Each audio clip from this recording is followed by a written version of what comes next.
Hello and welcome to the Drumheads podcast, where we chat music, drums, and the rhythm of life. Please remember to subscribe wherever you get your podcasts. And now, here's the show. Yeah. Do I need to turn my camera on? Or No, you don't have to. I mean, I don't mind. I don't mind looking at you. There we are. Hey, I was like, I couldn't tell if I was unable to turn my camera on, or you didn't want me to. No, turn it's up to you. I mean, like I said, I use it for interaction, Yeah. so, anyway, so how are you? What's going on? I'm doing great. It's a beautiful day here in Los Angeles. Just kind of Hanging out. my day started. Yeah, you Yeah. know. When does the tour start? Tour starts June 6th. Are you getting excited about it? What's that? I said, are you getting excited about it? Oh yeah, I've been excited about it, and it's kind of getting to that point where, with an undertaking like that, you start to realize all of the minor details, which aren't so minor after all. Right. You need to start getting geared up for. Gear being one thing. I'm providing backline for Big Country, and Oh, really? yeah, so that was part of the deal, was that I would provide gear for them and all of that. And you know, I try to be particularly helpful, I suppose. Maybe Available. overly helpful. Yeah, you know, well, if somebody has somebody's coming all the way over here to do a show, and you know, we've all done dates where we showed up someplace and you know, you've got some pile of junk to play on, Right. and, you know, cymbals with Yeah. I've played festivals where you know, everything was provided, but then you get there and the heads look like they were in a World War I bunker, and then Yeah. you know, the cymbals have gigantic, you know, pieces of pie carved out of them and stuff like that. So, you know, I like to make sure that if I'm providing gear for somebody, they're jazzed and they're Sure. excited, and it sounds great and everything's to their liking. If they have preferences, I try to accommodate that. I've got a lot of stuff. I've got a lot of gear, so I'm kind of a gear hound. So yeah, you know, I figured all the stuff I have I like, and I don't, you know, I'm happy to play on any of it. Yeah. And somebody else has like a particular need or preference, you know, if they like smaller size drums, if they like larger size drums, like certain cymbals, whatever, you know, good with Yeah. me. I'm Yeah, providing. there used to be a music festival here, City Stages, and Medeski, Martin, and Wood played, Yeah. and the drummer had a specific Ludwig drum kit he wanted, and we were able to find one through SIR. And when we got it, it was like you were saying, the heads looked like somebody had put crayons all over them. You know, they were just so old. I think it was Yeah. the original heads. But yeah, I reheaded it and, you know, got it ready for him. But yeah, it was just when you have those sort of demands, you want to make sure you answer them properly. Yeah. I mean, it's the kind of thing where you don't want that to prevent you from doing a good show, but at the same time, it's like, well, if you have the option of making it better for somebody, then why not do that? Sure. Yeah, absolutely. So, how did you getting back to the tour and Gene Loves Jezebel? How did you get on with them? How did you get that gig? I guess I should start back about 2 years ago, a little over 2 years ago. I got a call from my good friend, my dear friend, bandmate, and pal, Fernando Perdomo, who's, if you don't know Fernando Perdomo, you probably know somebody who does, because he's a big mover and shaker in the LA music scene. He was in the Echo in the Canyon documentary back in whenever that came out, 2017 or whatever. Yeah.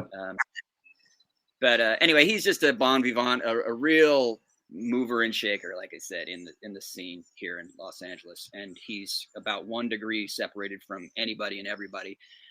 He and I became friends, and he actually called me out of the blue one day and said that I might be getting a call from Lee Gorman from Bow Wow Wow, because Lee had called him looking for a drummer. I guess Bow Wow Wow had a drummer for a couple years, and that person had decided they want to move on, leaving that chair open. There was a gig down at the Coach House, which is a kind of a sizable venue down in San Juan Capistrano, down in Orange County. Probably about a 500 seat venue or something, pretty good size hall. Anyway, that gig was happening in like 2 weeks, and they needed a drummer. So Lee called Fernando. Fernando gave a couple of references, me being one of them. I sent in a little audition video, and Lee called me up and asked me if I would do the gig. So I've had that gig ever since then. I think that was like March of a couple of years ago. So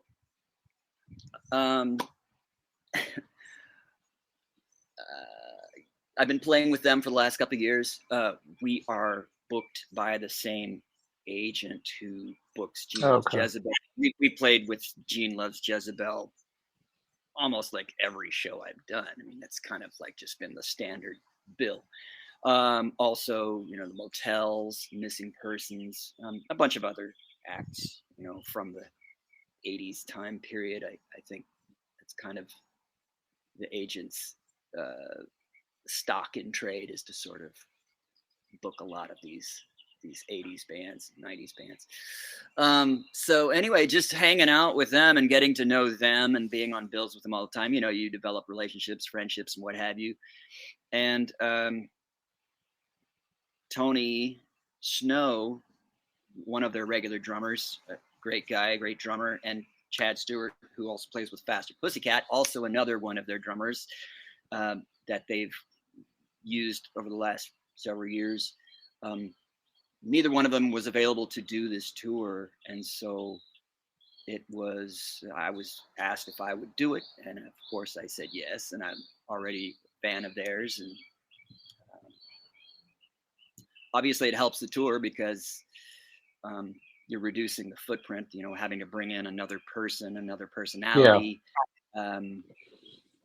And then I was also, then asked to do the gig with Tommy, Tommy Two-Tone, who Tommy lives up in Portland, and we recently, Bow Wow Wow did a couple shows up in the Northwest, one in Portland, one in Seattle, and Tommy came out, and I guess he was checking us out, as players, myself and Matt, the guitar player from Bow Wow Wow, scouting us for possible unspecified future use. I guss this tour at that time was kind of still in the planning phases, and everybody kind of trying to figure out what was going on. So I essentially got this position by virtue of other people being unavailable, being busy with other projects or whatever, being on other tours,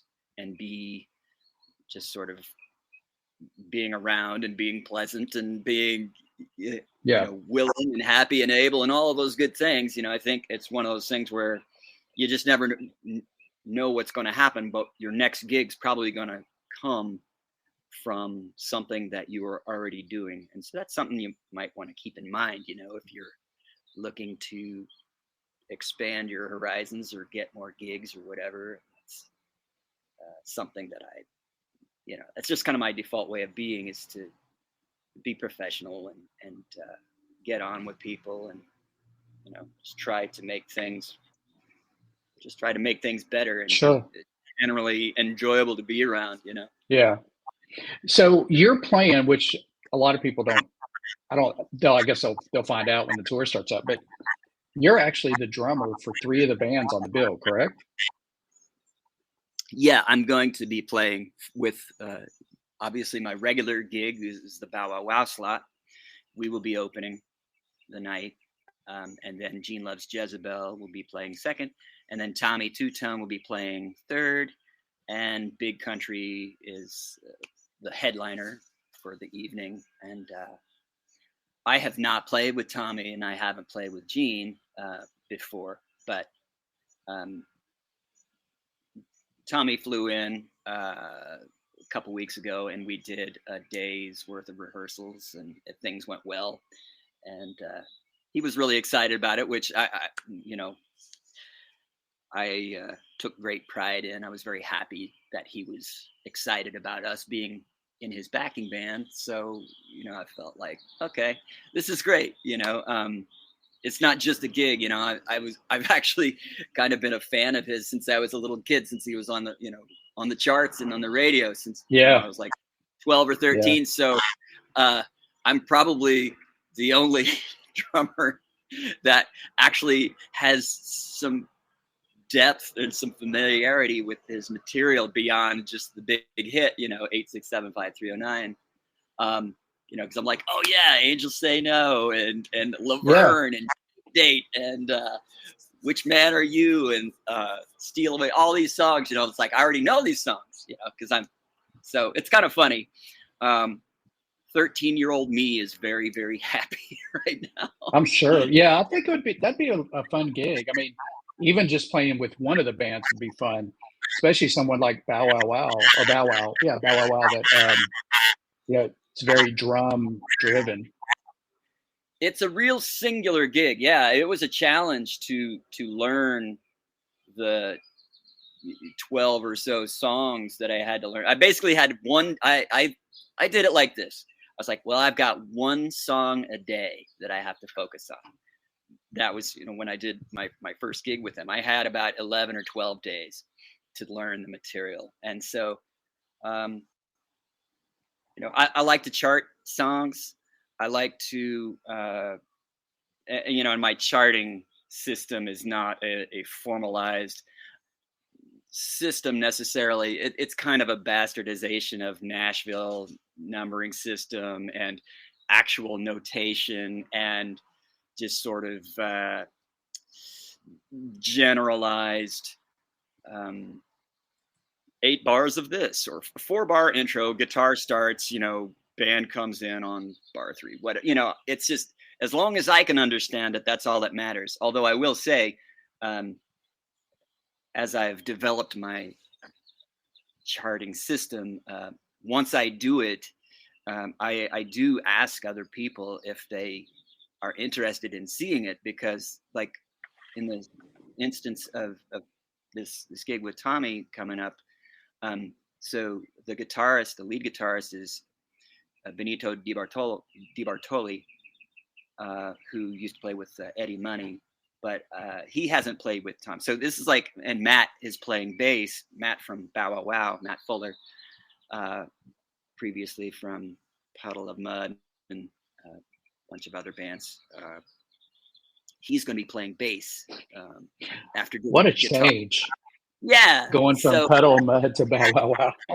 Yeah, well, I mean, he's a very rangy guitarist. He's a songwriter, singer himself. He has his own band, Superfluous, and he's a real pro. I mean, you can plug him in, and he does what you need. And anyway, I charted all this stuff out, and I said, hey, I don't know if you can understand any of my charting, but I mean, I think you can generally kind of figure it out. It's not like it's in any kind of hieroglyphics or anything. But I offered that up to everybody, and they're like, oh yeah, I'll take anything you got, because we haven't played with Tommy before, and by the time we got into the room together and we were rehearsing together, it went really smoothly. And part of that, I think, was because I was able to chart stuff out, and for me, the charting things out is part of the physicality of learning something. And if I need to learn something really quickly, I can't just listen to it, or I can't just practice it on the drums. It offers me another way of embedding the changes and the material into my little caveman brain. Yeah. Also, I play other instruments. I mean, I play guitar, I sing, I write, I play bass. And so that affords me another way of looking at the material that's not just this drummerly way of going, okay, 4 bars of backbeat, then a fill, and then 8 bars of this section, and then all quarters on snare. It's like I'm thinking of things in terms of the music. And by that time, I'm not thinking at all. I'm just playing. And that's where I want to be. Do you think you'll use the charts when you play get started, or you think you'll have it all down by then? No, I kind of subscribe to the I don't know if you ever watched any of that Pat Metheny, Rick Beato interview, but I highly recommend it, whether you're a jazzbo or not. There are so many nuggets in that interview series between Pat and Rick, but there's this point at which Pat kind of talks about it's supposed to be like a magic show. You don't want to be up there. I mean, it's one thing if you're like playing big band stuff and that's sort of the norm to have those charts up there and everything. Yeah.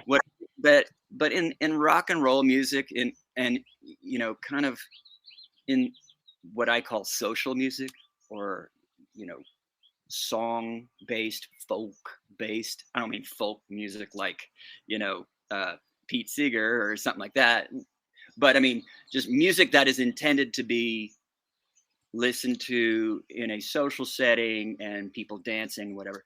In social music, I just don't. To me, like the chart thing is a bummer. So I try, to do everything I can to not need any kind of external aids as far as that goes, especially since and I certainly don't, begrudge, or it's not a thing with me if I see somebody using charts or whatever at all. Yeah. Like, hey, do what you got to do. But for me, I just try to keep it back into that. Let's make it like a magic show. Like, how do they know all those songs? Well, we just know them because we know them and we like them and we love them and we play them. And it's all in here. It's all in here. I'm pointing to my head and my heart. Yeah. How did you start playing, Mike? Was it like school, drumline? Yeah. I mean, well, I have some pictures of me ripping into a toy drum set, an Ohio Art, the ones with the little paper drum heads. I have some pictures. Yeah, and they had the springs on them for tension. Yeah, that's right. So there are some pictures of myself ripping into one of these toy drum set boxes in Christmas of '72. So that would have meant that I'd born in September '69. So I was however old, 3 years old. And so there's pictures of me playing this little thing, and in my pajamas and my little Buster Brown shoes. Were there any other musicians in your family at the time? No. And what's interesting is like I'm not really from a musical family. And then it was just this toy drum set. I don't really even remember it, but I have these photographs. And it wasn't until I was, probably 10 or so, I think I kind of, my uncle gifted me a classical guitar, so then it was kind of like, oh, I'm into the guitar. And then around that time, my oldest brother, I have 5 brothers, got a lot of brothers, no sisters. My oldest brother, who was probably about 18, 19 at the time, he bought a bass, an electric bass, just out of nowhere. I don't know what. I don't know what possessed him to do. He just wanted to buy a bass, and so he started teaching himself the bass, and listening, playing along to Led Zeppelin records and things like that. And so, of course, I'm sitting here. I'm like 8 years younger than him, and I'm just like captivated by all this. And at this point, I'm kind of starting to get the bug. Like, yeah, my older brothers always had some cool records laying around. I mean, I think by the time I was 4, I already had some sense that I was going to be doing something with music, because I was just captivated. I mean, my dad had Ray Charles records going in the garage all the time. He'd be out there working on his race car or whatever, and fabricating something, doing whatever. And there was music. We weren't a musical family, and nobody else was like a serious musician or anything, but there was enough music around that I was kind of like, what's this all about? This makes me feel a certain way. And it was just always, I just always knew that this was going to be a thing with me. And so, was that your aha moment? What's that? Was that your aha moment? Like, hey, this is it. This is my life. Yeah. I mean, I would say, look, you remember the blue, there's like the red and the blue Beatles albums, the 62 to 60. Oh yeah. In the 67 to 70 or whatever, those Beatles anthology albums, the red one and the blue one. Well, those to me stick out as like the biggest hook for me. Like, yeah, this is it. I'm done for. Like I'm all in on this. And so, I mean, I remember listening to, Penny Lane or something like that, and just thinking, this is so cool, and this is where I want to be. And then, growing up in the 70s, and you had all of this guitar-based rock, which was amazing to me, and I was blown away, like, with the amount of different sounds that were out there.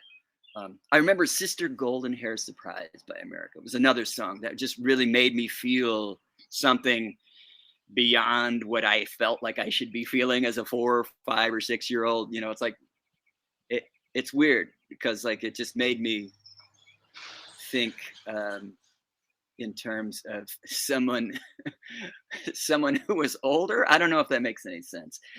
Sure. It really stirred something up in me, and so I just knew that I was hooked. So yeah, and school rolled around. 5th grade, 6th grade, fifth grade was the end of elementary school. 6th grade, I went to middle school, and that was your first opportunity to join school band. Of course, I did that. I was originally going to play saxophone, but I don't really know exactly why that was, except that same thing. Yeah, well, I remember. This is very funny. I remember that song. I like the nightlife. I like the boogie on the Cisco. Yeah. There's a sax solo in that, and for some reason, I think that just really, I don't know. I thought that was really cool. And then also, I think Baker Street, Jerry Rafferty was out around the same. There was a lot of saxophone in some of the music at that time, some of the popular music of the late 70s. So I think maybe that's why I was kind of like, the saxophone thing's pretty cool. For whatever reason, the band director she probably already had 97 saxophone players coming in that year. And she said, well, is there a second instrument you'd be interested in? And I said, well, the drums, I'm hip to the drums. I had been playing a little bit of guitar, but my hands were really, I was a little kid physically. And it was very difficult for me to play the guitar. I still have short fingers, so. I get it. Yeah, it was a struggle. So the drums, I was like, well, I'm kind of interested in the drums. And so she handed me a stick and asked me if I could bounce it off the practice pad. And it was like nothing to me. I mean, it was pretty simple for me to do essentially the makings of a double stroke roll. I won't say it was a perfect double stroke roll, but I mean, it was, I had some natural inclination, I guess you'd say. And so she's like, okay, that's it. You're going to be a percussionist. So, yeah, that was the 6th grade. And, yeah, I was in it. I mean, I was just hooked. It was a no-brainer at that point. And, so that's how I got started. And When did you get your first real kit? How old were you? it was about around the same time, 81, I would say, because, well, and actually my dad purchased it off of one of my classmates, one of my percussion section buddies, who I don't know why they were selling the drum set, being that he was in the band, and I don't know. But it was interestingly, it was an old Beverly kit, which I wish I still had. Of course, I destroyed it, but I didn't realize, the provenance of that brand. It was like a premier, not a knockoff, but it was an old British brand, and they were actually decent drums. I didn't know that at the time. When you're a kid, you're just like, oh. I was really into, like, well, I was like into Tom Petty, and I was into the Police. So obviously I wanted to be a Tama guy, but I was also into Ludwig stuff too, of course. But it was like, if it wasn't Ludwig or Tama, I didn't want to have anything to do with it. So I was kind of like, oh, I got this Beverly kit, nobody knows what that is. And I don't know how an oddball British kit like that made its way all the way to Norman, Oklahoma in the early 80s. The drums were obviously from like probably late 60s. Had pre-international size tom-tom, which, if you don't know what that is, good luck getting a drum head to fit on the tom-tom, because it's like in between a 12 and a 13. And it's like, if you buy a 12-inch head, it's too small. If you buy a 13-inch head, it's too big. And I never could get it to sound very good, because I didn't understand that there was this other sizing convention out there. But yeah, part of me, wants to find an old Beverly kit, like I used to have. But that was my first. I had an old Apollo kit that was red sparkle, and I wish I still had it. Same thing. It was just, weird, red sparkle. The barren edges were this thick, and I think they were almost flat. Yeah. Which is, well, and the funny thing is, we know this now, but we didn't know it then, is that that's its own thing, like some of these MIJ made in Japan kits, they're going for money that I would have never ever imagined, because people have come back around to, hey, it's not good for everything, but it's good for some things, and it's its own vibe, and it's its own thing. And it's really good. I actually just did a little bit of I won't call it a restoration, but just sort of a refurb of an old Japanese floor tom for a buddy of mine he wanted that sound. And so he bought a drum kit, but it had,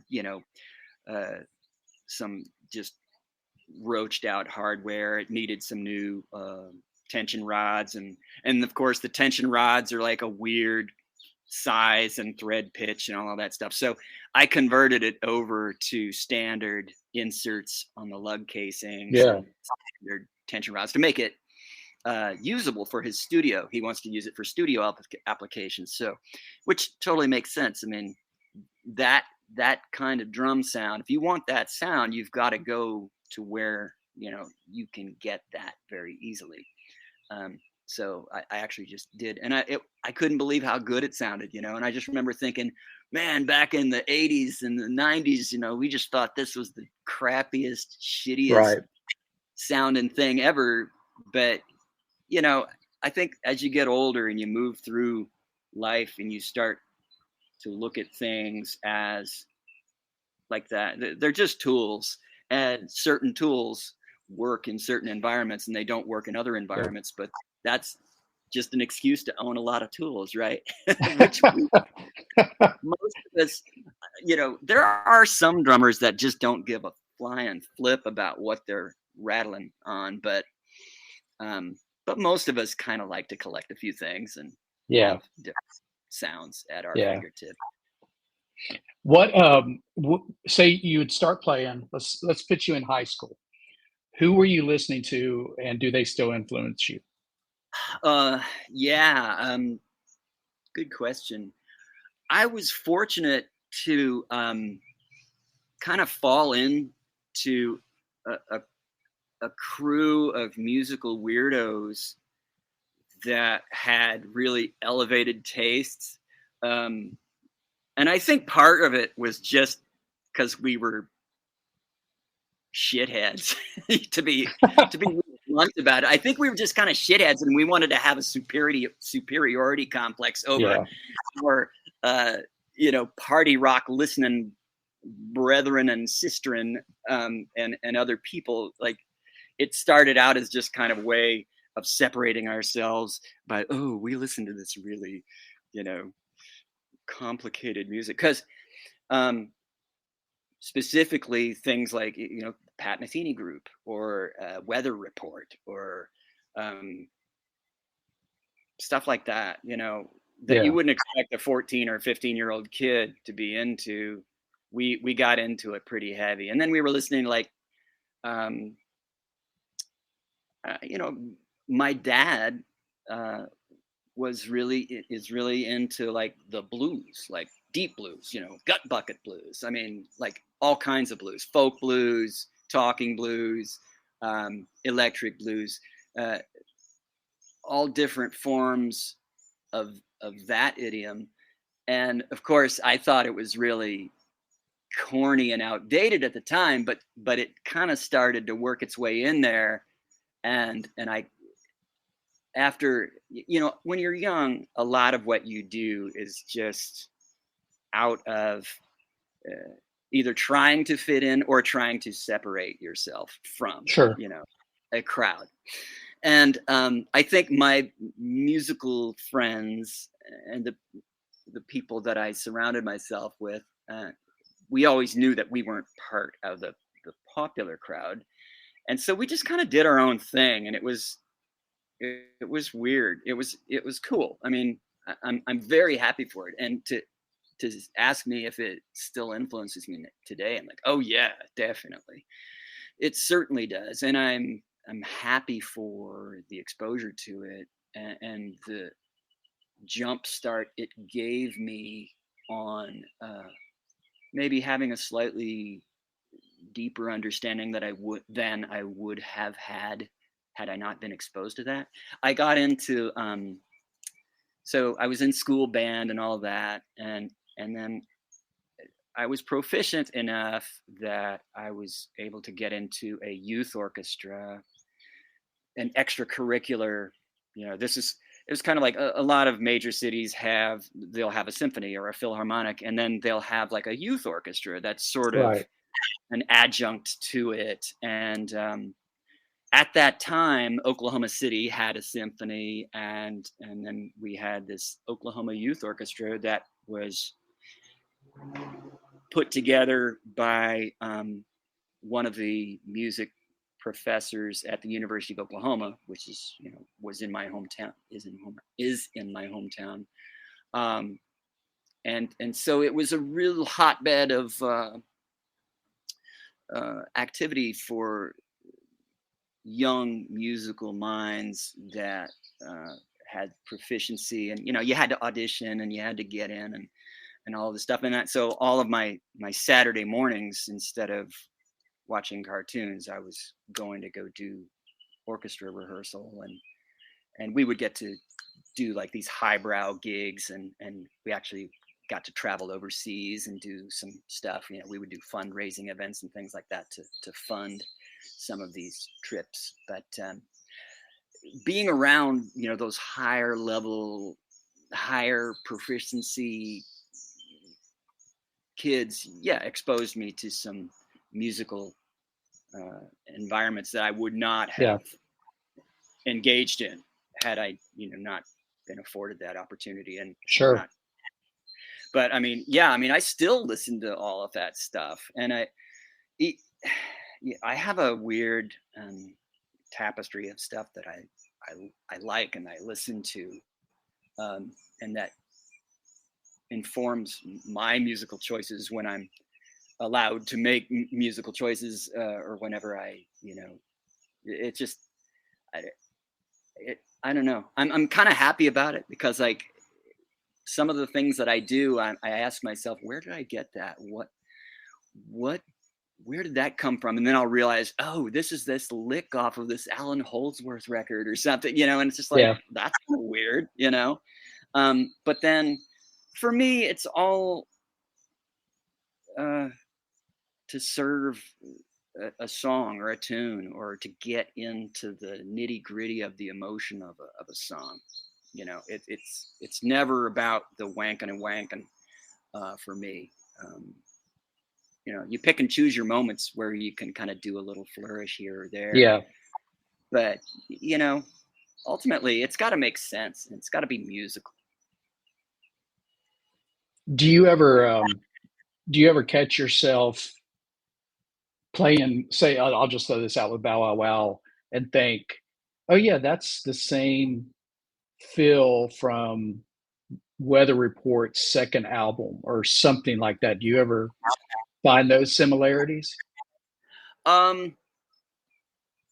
Yes, I do. I do engage in that sort of thing as a mnemonic device. Getting back to the charting thing, if I have to learn a bunch of songs really quickly, one of the first things I will do is to ascribe another song to that song. So that is to say, yeah, it makes sense.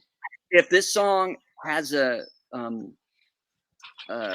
particular beat that reminds me of this other song, I'm just going to write that right at the top. And in fact, you mentioned Bow Wow Wow specifically. I can tell you there's a song called Sinner, Sinner, Sinner, and it starts with a bass and drum riff that the first time I ever heard it, do you remember like when you would watch Charlie Brown specials, and remember the little lick, the CBS special logo would come up on the TV screen? Oh yeah, and yeah. Yep.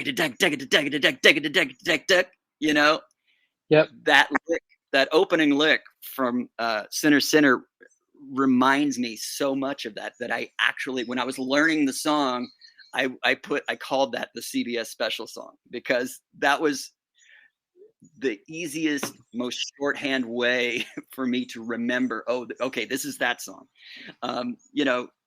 So again, it's kind of one of those things where, hey, when you got to learn a lot of material and you're charting out a song, it's no holds barred. Anything is fair game. Whatever you need to do or say or write out that helps you go, this is that one, so you don't have to wait 2 or 3 seconds going, which one, scanning your brain going, oh shit, I just learned I've got in 2 days, and like, I can't remember. My brain is freezing up. So, but yeah, I do that. And then, I mean, it's not something I set out to do or I consciously do, but it does happen from time to time. Yeah. I've got an 80s playlist I made, and I was listening to it yesterday, and one of the Huey Lewis songs came on, and it's the opening few bars remind me of "Do You Want to Touch Me" by Bow Wow Wow. It's got that driving rhythm to it. The guitar's playing, doing that driving rhythm behind it. And I meant to go back. I wanted to listen to it this morning and see if it was similar, but I got tied up with it. But yeah, there's an undersung drummer. Oh Bill? yeah, Bill? Gibson. Yeah, it's Bill, right? yeah. I think so. I always want to say Bob Gibson,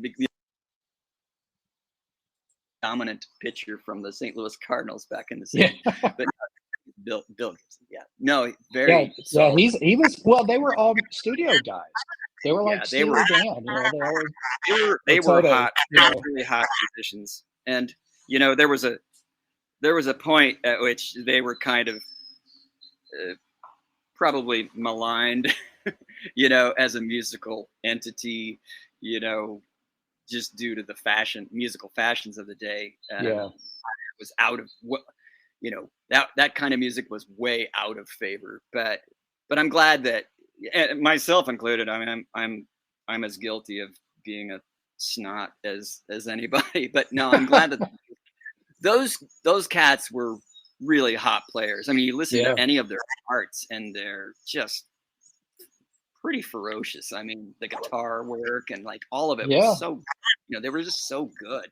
I'm I really saw a glad that, they're I saw a documentary on Huey Lewis, and I didn't realize some of the people he played with. I know As a he studio started out guy playing country, harp. but yeah, right. Those tentacles, they they extend pretty far. Yeah, it's funny when you get into it, when you get beyond just oh yeah, here's another hit by this guy that you've heard of 5 million times and you're probably Right. sick of. When you get into the start getting into the granular level, and you realize how expansive it is, and it's I'm glad to be at this point, and at this stage in my life, and to have this sort of awareness now that when I was a younger, snottier person, much nicer and more Yeah. understanding now. But I've seen some photos of you playing traditional grip. Is that something you've done throughout your whole career? I started out match grip, and then I think when I was when I lived in St. Louis, so I grew up in Oklahoma. I moved to St. Louis after high school because I was not able to go to college. I wanted to go to North Texas and go to jazz school, where I would have probably been scared off and had my lunch eaten. Yeah. I would have Yeah, been that's a going. killer school. Well, and the funny thing is, I would have been in the same class as people like Keith Carlock, Jason Sutter, Jim Riley, a couple of other like real heavyweight, big shot, Right. players. That they were there. We're all contemporaries. We're all pretty much the same age. I would have been there at that time. But I mean, I was so emotionally immature and unprepared for that environment. So it's probably best that didn't happen. Anyway, I didn't want to go to University of Oklahoma. That's my hometown school. Like everybody's going to OU. I don't want to go to OU. I was tired of it. I wanted to get out, and so I wound up moving to St. Louis, Missouri, and I lived with my aunt and uncle there until I kind of got my own place and everything. I immediately started playing. Immediately started gigging. I got a gig with a band that was a regular working cover band. So that started my life in St. Louis. That was like in 87, 88, late 87, early 88, and so I did all that, and then I started playing in original bands, and I was in this band called the Finns, and we were a pretty popular local and regional act, and I switched to traditional grip right around about that time when we started doing a record, which was a terrible idea. If you're in the middle of recording an album, don't decide you're going to make any wholesale changes to your grip. I did it anyway, and I swear, and this is how silly and shallow I can be. I literally just did it because I thought it looked cool. I wanted to be like Steve Jordan or Stuart Copeland, or I just thought it looked cool, and Buddy, of course, for me, but he was like a huge, idol playing wise. And I just thought it was just something to kind of like stick out from the crowd, you know? But so I switched to traditional grip, and I still use traditional grip, 90% of the time. I don't use it with Bow Wow Wow because of the just for that gig, it doesn't work, with all the timbale work and just it's just a different thing. And people will ask me, well, how do you decide? Or when do you use this? And when do you use that? It's like, it's just a feel.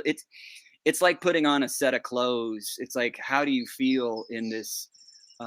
It's like, I like this pair of pants and this dress shirt or this t-shirt, but tonight I want to wear this suit. It's just a different approach. It kind of changes the way that I dig into the thing, or the way that I orchestrate myself around the drums. And so, yeah, I mean, I will, if I'm playing straight ahead rock stuff, I'm going to use traditional grip, but yeah, with the 16th note and sort of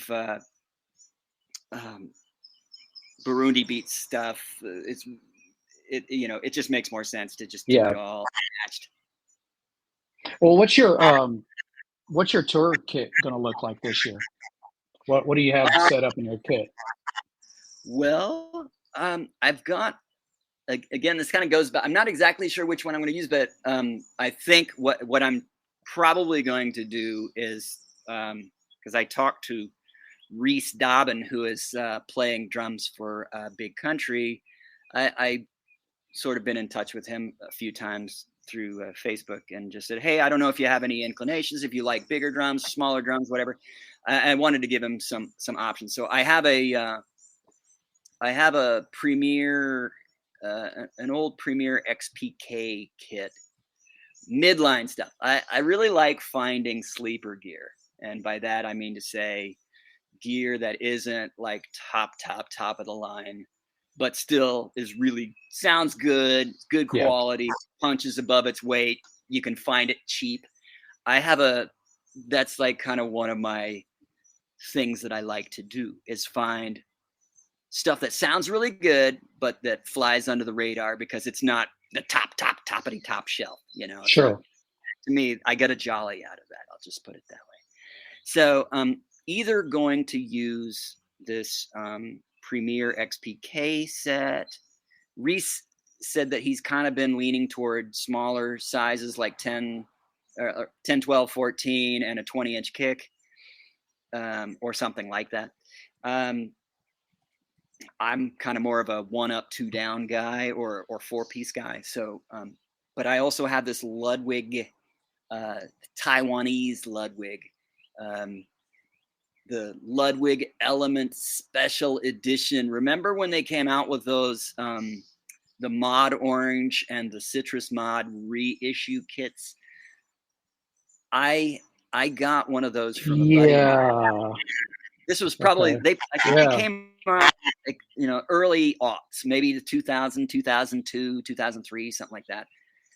Anyway, it was the first time they had offered those finishes again since the early 70s. And so a buddy of mine had one, and he wanted to unload it. And so he sold it to me for dirt cheap. So I've had that kit forever, since like 2004 or something, 2005. And it's a 20, 12, 14 matching snare, Citrus Mod finish.